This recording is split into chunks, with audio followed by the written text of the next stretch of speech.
problem 14 from the review. This is like 14 from the review.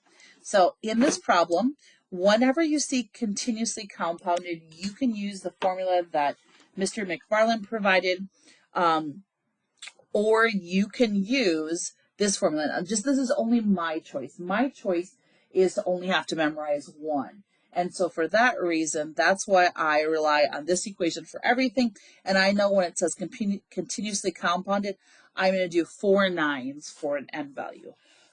Okay, 15 is the number of years. We can see it's compounded continuously, so these n values will be 9999. You will be provided both equations. You just have to know how to apply them. I need to write this as a decimal. A lot of students say, well, there's already a decimal. I'm going to move it 2 places to the right.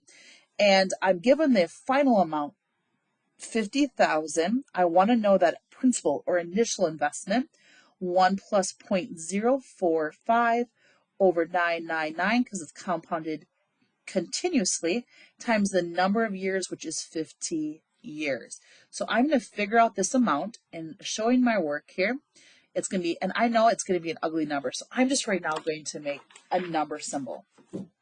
So I'm going to, oh, my kids are going to be here in just a second. I have 1 plus 0.045 divided by 999. I'm going to raise it to the 9999 times 15. That's this number symbol. I don't want to write that down because it's an irrational decimal, so there's no pattern to this. And if I have to round here and then I round my final answer, rounding more than one time is just going to give you an inaccurate approximation. So I'm going to leave this here.